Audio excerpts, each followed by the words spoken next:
And welcome back to some Let's Play Pokemon Mystery Dungeon Red Rescue Team. We stopped right here where a mysterious voice is talking to us after we had a dream and experienced an earthquake. He knows my name, or her. I actually don't really know if it's a boy or a girl. Oh, you can't see us, of course. How very rude of us. Yeah, Dugtrio. Trio. We're pleased to meet you. We are Dugtrio. Last night, during the earthquake, our child Diglett was attacked. He was whisked away to the peak of a tall mountain. We couldn't possibly climb somewhere so high. That is why we must call upon you for your help, Robbie. Diglett was abducted by a Pokemon named Skarmory. Very angry face on that Dugtrio. Now, Skarmory is going to be our first boss fight once we manage to maneuver through the cave and get to him. Which is cool. Morning, Robbie. Huh? Someone just asked you to go out on... God, what else you happy? Oh. Yes. Yeah. I wonder, do Diglett just like follow you around when you're in, normal Pokemon games? Are there always just like Diglett under your feet just following you around everywhere? It'd be really weird. So I didn't do Tiny Woods off screen because I stopped in the middle of that little cutscene there. So we're just gonna progress through the storyline. I'll do the Tiny Woods things and probably right after this. But I want to just jump pretty much straight into Mount Steel. We got some nice Mount Steel music. So now, instead of going to BF, or B number F, so like B6F was Thunderwave Cave's exit, now we actually climb a mountain. So it will go by just F, no B for like basement or whatever it stands for. I don't know. Below, maybe.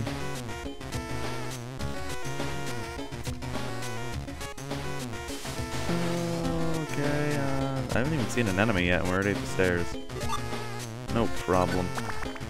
I pretty much want to rush through here, get to floor 8. While I'm on floor 8, I want to make sure I heal all the way. And then I'll progress further. Now I'm curious to see if Ember can go through the wall, so I'm going to use it. It turns out it can. I can cut corners with Ember. I didn't mention this. You cannot cut corners with your attacks unless they have a range. So Ember can. Quick Attack might be able to. I'm not quite sure on that one either. I don't think this is... I think this is the way through. I also need to save some Embers. So we're just going to basic attack this guy. Super Totodile does uselessly. Okay, that's not actually that terrible since we're doing a basic attack fight. That's right, you're dead. So I think the stairs are in this room. Oh, okay, let's continue on. But yeah. Come on. Third floor. Oh, wow, I started right next to the staircase, but there's an enemy, so we'll see what happens. I was basic attacking. Really? Ow. That did a considerably large amount of damage. I'm just gonna heal before I go to the next floor. Cool. Oh, I stopped at 36 instead of 37. That's okay. I'm fully healed now. Oh, Zigzagoon. Hi, buddy. I didn't mention this, but later on in the game, it's going to be a lot tougher to one-hit every single enemy with your, just like Ember. Oh, an orb. I haven't seen one of these yet. I don't think. Let's see. Okay, here we go. Info. Changes the status of foes in the room to petrified, making them capable of action. So any bad guy in the room becomes basically incapacitated. I'm going to see if Skarmory is affected by that, because I'm not actually sure. I never use orbs. I think the only orb I've ever used is Escape Orb, and I just walk straight into that. Luckily, Aron is an easy one-hit. We just gotta ignore Meditite for a little bit. Good job, buddy. And now we can kill him. And I just got a Skype message. Oh, how embarrassing. Oh, it's Schneid's. He said he can finally play League. Well, I know what I'm doing later. Oh, that's so fantastic. Oh, Zigzagoon. No. Die. Later in the game, and you'll see with Skarmory, it's a little bit tougher to one-hit them. Although, due to the fact that I am Charmander, I should be able to kill Skarmory considerably easily. Now, when I said Ember has a range, it still only goes one block in front of me. But, what's the button I press for this? Okay. Jeez. It only goes one block in front of me, but it can still cut corners and stuff. I use Meditate, whatever. I won't save you. I already hit you with the Gravel Rock, you're not living. The Peckberry. Pecha. Oh. No, I didn't turn. Ah, that's embarrassing. Really? You use Leer? Thank you. Oh, it's Tyrogue. Oh wow, he did a lot of damage to Totodile. Don't die, Totodile. Oh, come on. I can save you every time. The flame on my tail grew bigger too. Oh, Shamson level. So he ate an Oran Berry. I believe that was the item he was holding. I don't think he can use it straight from the toolbox. Yeah, so I'm going to give him another one, just to be safe. Please die. Oh, just die. Yeah, that's right. Bite is such an annoying move.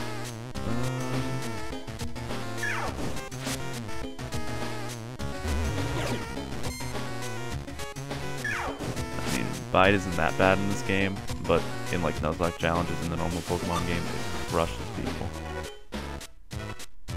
Blast Seed, that's worth it. I can actually show off eating a gummy. So you eat it, and I just learned PP Checker. That can have a very inappropriate connotation going along with it. But eating gummies increases your IQ, and especially if your guy likes the gummy, which is basically like how Pokemon can like spicy food and stuff like that. Sometimes they'll increase their skills more if they favor this flavor. Oh, that unintentional rhyme. Disgusting. Now, I'm not really going to worry too much about that throughout this series. It's not a huge deal to me. I like using gummies just to fill up my belly a little bit, and you'll see my belly's at 77. And at this point, it would probably be down, I think around 50? Maybe not quite that low. Forgot how much gummies heal. I thought it was about 15, but I could be off. It's been a while since I played this game. Come on. Oh, okay, that's easy. So you'll see every time that, if you have a status infliction on you, so by that I mean like a burn as opposed to a stat change. If you're burned every time you use your turn, I think, or maybe it's every 6 turns, something like that. I think it's about every time you recharge health, you're going to lose like 5 HP.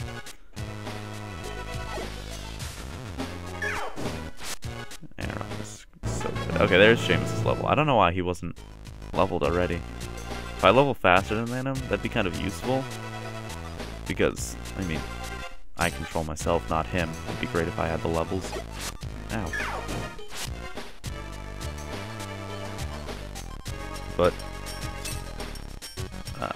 if he levels too slowly, it could become a problem too. So I'm just going to, before I fight Skarmory, who's on the next floor, I believe, my Ember is out of PV. I pretty much called that one. I don't think I have an Ether.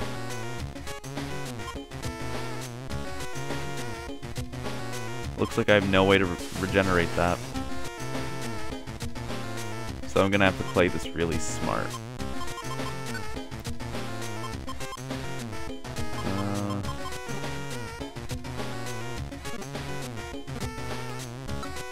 Let's go. 39 HP, no move, or no PP left on Ember. Now, if I had Ember, this would probably be about a 3-turn fight where I just Ember him twice, and he dies. Because I don't, I'm gonna have to try a little bit of a... Well, I'm gonna have to use my Gravel Rocks, basically, for damage. Quakes galore lately.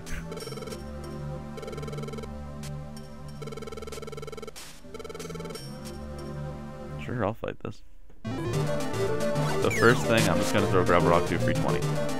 Now, I'm going to see if the Petrify Orb works on him. If not, it's not a huge deal. Okay, so because it's a boss fight, I'm not allowed to use it. I believe that since it said that, yeah, it still consumed the item.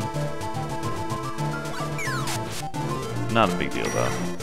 I don't know how much HP Skarmory has. Apparently very little. So, yeah, Gravel Rock's doing a constant 20 damage is definitely enough to take this guy down, no matter who you are. They made it like that because you generally are pretty weak this early on in the game, and if you're not a fire type or Pikachu, he can be pretty difficult to kill because you don't have any super effective moves. So, having the Gravel Rocks makes this fight pretty easy.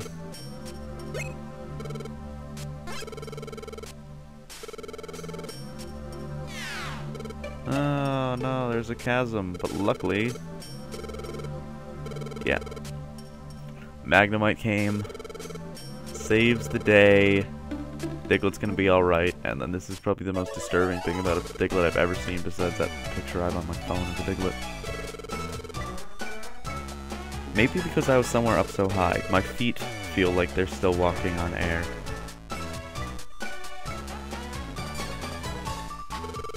Feet? He has them? Feet? Yeah, it's kind of mind-blowing.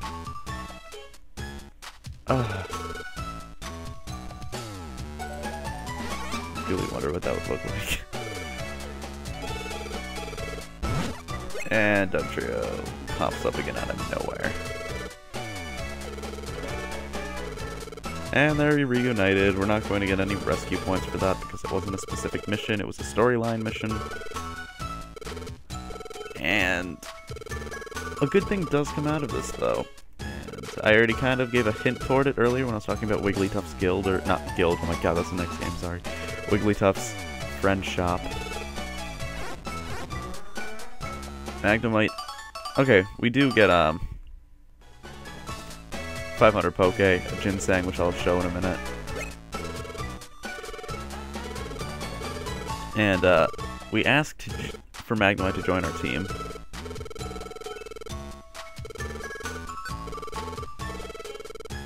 But because we don't have the area we need,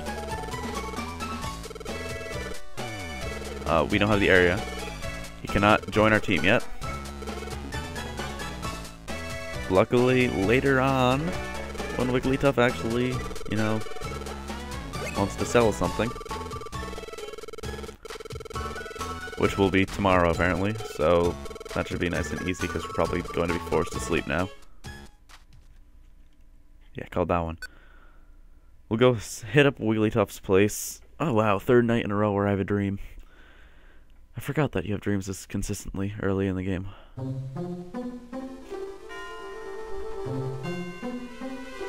Now, this time you actually see the image of a Gardevoir.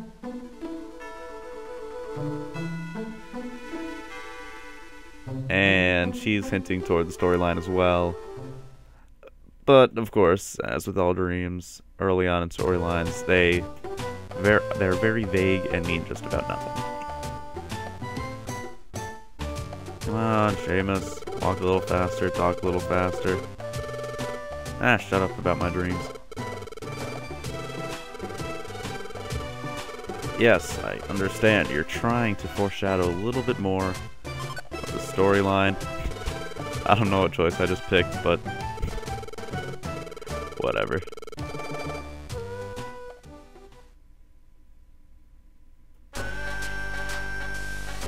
So now Pokemon Square, we finally have a Wigglytuff over here. Wigglytuff Club. And then I'm pretty sure the next game is called Wigglytuff's Guild. And that's a little bit bigger scale. Okay, yes, thanks, friend areas. That's what they're called. On like Bulbapedia and the wiki and everything else in between, it will tell you what Pokemon can go in what friend areas, because there's a multitude of them, and some Pokemon you get the friend area after you get them, like a lot of legendaries, but for a lot of other Pokemon you need the friend area first. So for Magnemite, we're going to get the power plant. For free.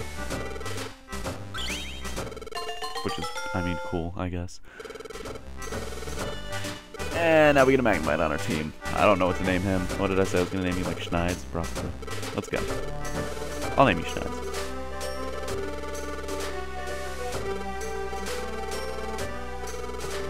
Yay, we recruited someone, but we still haven't done it in a dungeon, so it still doesn't really count as a recruit. Now, assigning people to your team in this game takes a little bit of time out of your, like, questing or whatever you want to call it, like doing the job, because you have to go to them every single time you complete a mission, so you can recruit them to the next one in their friend area. So we'll name you Schneid's.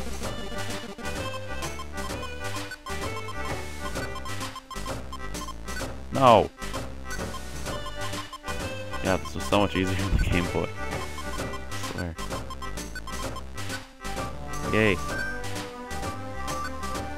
I'm going to apologize in advance, Schneid's. I'm probably not going to use you that often because Magnemite's not the strongest Pokemon in the game. Of course, the release is the strongest, but Magnemite can be a little squishy, a little weak. But actually, having an Electrocep on the team is not going to be that bad. I'm probably going to use him early, but then drop him off late.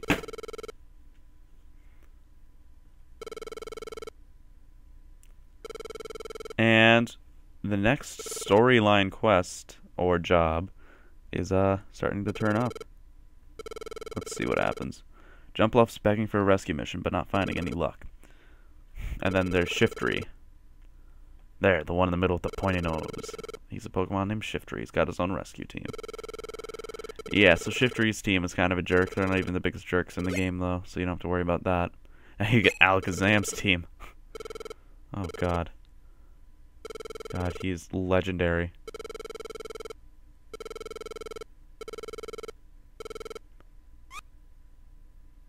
Wow. Alakazam, Tyranitar, and Charizard.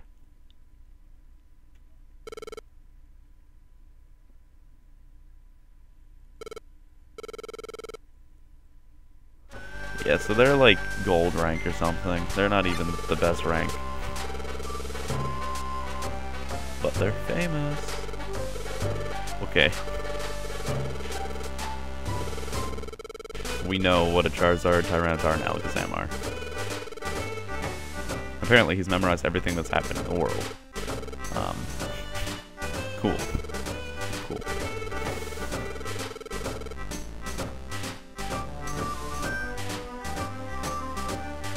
A gold rank rescue team. And then when he brushes up against me, he kind of gets a weird feeling, you know. A weird feeling.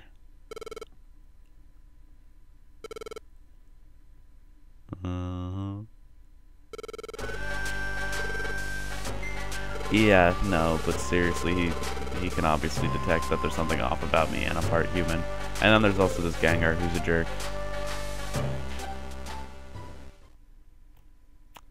I consider him a bigger jerk than the Shiftry, because Shiftry ends up being alright, but Gengar's pretty much a jerk for the majority of the game. So I'm going to stop here, and we'll pick it up in the next episode. Probably just doing some Tiny Woods missions or whatever, and then we'll continue the storyline. We'll see what happens. See you next time.